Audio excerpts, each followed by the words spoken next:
Partout, il regarde, il scrute. Et les moindres failles, il ne va pas hésiter.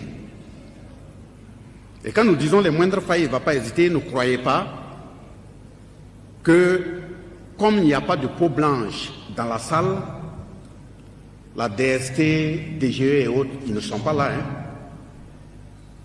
Ils sont là. À travers non seulement nos portables, et pourquoi pas des envoyés qui sont soit des frères et des sœurs qui n'ont pas le cerveau africain. Et ce n'est pas seulement le propos qu'ils écoutent.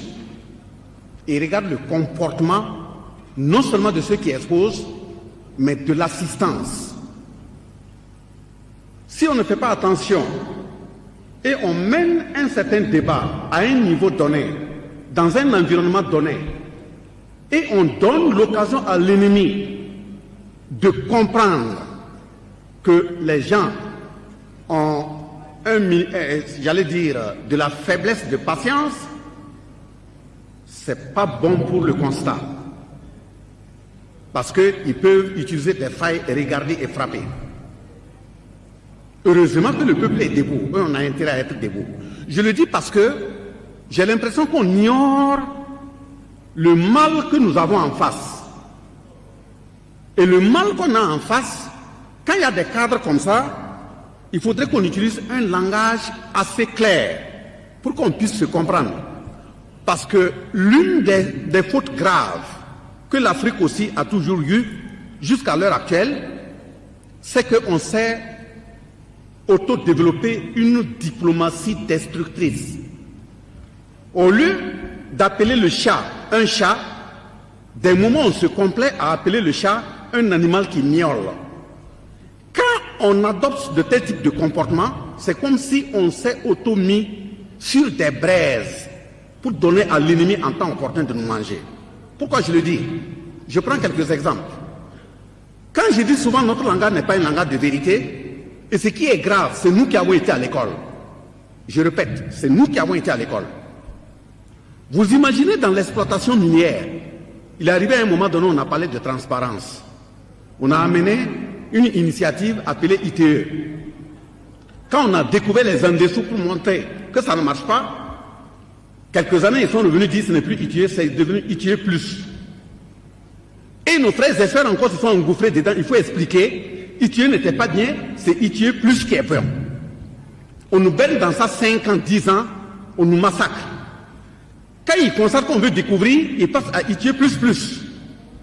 Et encore nous qui avons été à l'école, nous prenons tous les chemins pour expliquer ce que ça veut dire. Je prends un deuxième exemple. Les programmes d'ajustement structurel.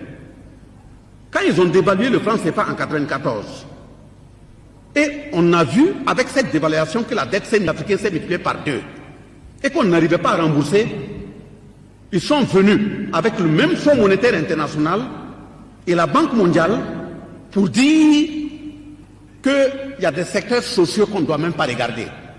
On a réduit le budget de la santé. On a réduit le budget de l'éducation. On a empêché de recruter dans nos armées, militaires, gendarmes, policiers. Tout ça, ça a été bloqué. Des sociétés d'État ont été privatisées, saccagées. Et regardez là où on nous a mis. Quand ils ont mis ces passes, ces programmes d'ajustement structurel en œuvre, on a vu qu'on a commencé à comprendre, on veut s'énerver. On vient, on dit non, calmez-vous. On n'est plus au niveau des passes, nous sommes maintenant à la SCAD. Voilà. Donc, avant d'atteindre la SCAD, on dit, c'est eux qui nous traitent maintenant de pays pauvres très endettés. Pays PPTE, qui les a endettés. On veut se révolter, ils reviennent et disent, non, non, non, attendez, il y a la SCAD, stratégie de croissance accélérée et de développement durable. Et on tourne dans ça, on est content parce qu'on a été à l'école, on a des perdièmes, on ment aux populations, la plaie ne fait que gangréner. C'est ça qui nous a amenés dans cette situation. Quand j'ai dit qu'on ne sait pas peut-être le mal que nous avons en face, ils ont créé, on parle d'indépendance, non? On parle de souveraineté. D'autres même se complaisent à dire, il ne faut pas qu'on dise que les indépendances là sont formelles. Que les indépendances là c'est bien, on les a eues, que c'est bon. Même la proclamation de la République. On dit non, non, non, on nous a proclamé, nous sommes des républiques, on est maintenant des États. Je vous cite des articles. Je vous cite des articles. La charte qu'ils ont prise en 1884. Ils ont dit à l'article 2 de cette charte, aucun pays du tiers-monde ne constitue un État souverain et indépendant. Vous voyez comment ils nous ont eu? Ils prennent un document qui est comme une loi, ils ne signent pas. Et on amène les frères africains à dire, le document n'est pas signé. Quand ils viennent assassiner les chefs d'État là, ils signent. Il y a des documents signés pour assassiner. C'est les actes qu'il faut regarder. Ce n'est pas une question de signature d'un document. Ça, c'est l'article 2. Ça y est sur le net. Tapez la charte de l'impérialisme. Il est dit à l'article 2. Aucun pays du tiers-monde ne constitue un État souverain et indépendant. Ça veut dire nous qui dansons en disant voilà l'état d'indépendance là.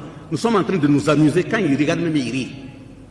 Ils disent à l'article 4, à l'article 3 d'abord, que tout pouvoir de ces pays-là, qui n'est pas décidé par eux, est considéré comme nul. Ça n'existe pas, hein? Tout pouvoir dans les pays du tiers-monde émane de nous. C'est nous qui constituons les pouvoirs, qui l'exerçons par la pression sur les dirigeants, qui ne sont que nos marionnettes. C'est écrit. Et puis, aucun organe du tiers-monde ne peut s'en attribuer l'exercice. On est indépendant, nous sommes des républiques. Ils disent à l'article 4, tous les pays du tiers-monde sont divisibles et les frontières déplaçables selon notre volonté. Le respect de l'intégrité territoriale n'existe pas pour le tiers-monde. Vous voyez? Ça veut dire quoi? Ils ont fait des textes au niveau desquels, exactement, ils ont fait des textes au niveau desquels il faut nous crucifier. Ils ajoutent à l'intérieur que tout chef d'État dans le tiers-monde, nos pays là, celui qui va s'opposer à leurs intérêts, il doit être exécuté. C'est écrit noir sur blanc. Et quand ils disent qu'ils doivent être exécutés, est-ce qu'ils ne l'ont pas fait? Ils l'ont fait. Moi j'ai cartographié, il y a au minimum 28, dont 22 chefs d'État, des gens qui sont en exercice, qu'on a exécutés. Et celui qui veut, je passe la liste, mais je cite quelques-uns. Le premier là, c'est Juvenal Habyarimana, Rwanda, 94. Deuxième, Philippe Mounier, Cameroun. Nyobe, Cameroun. Modibo Keïta, empoisonné, Mali. Patrice Lumumba, déchiqueté mis dans l'acide, 17 janvier 61.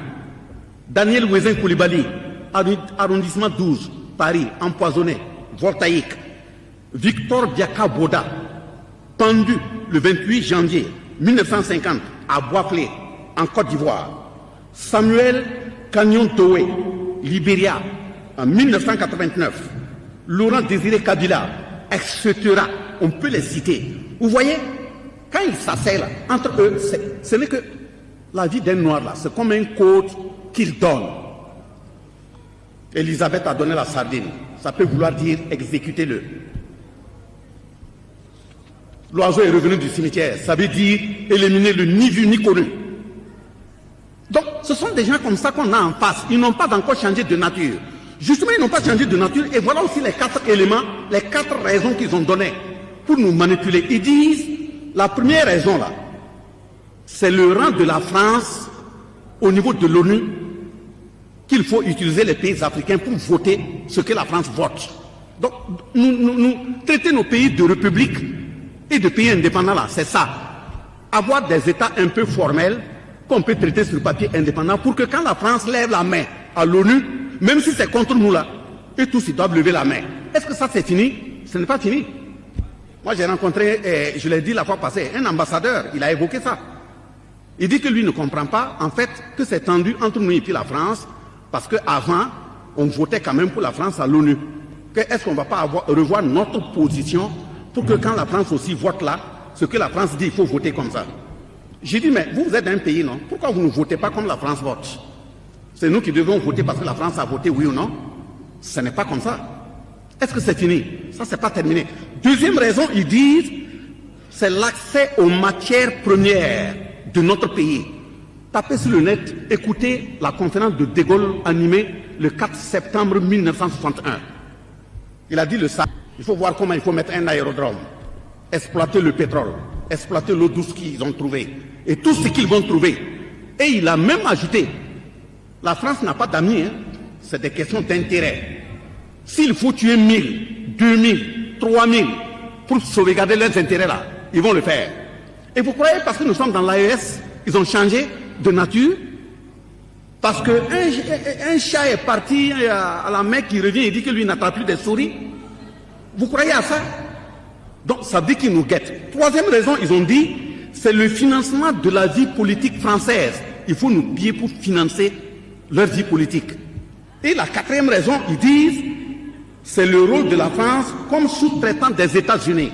Ne croyez pas parce que c'est la France qui parle qu'elle n'a pas le soutien des autres puissances. Hein.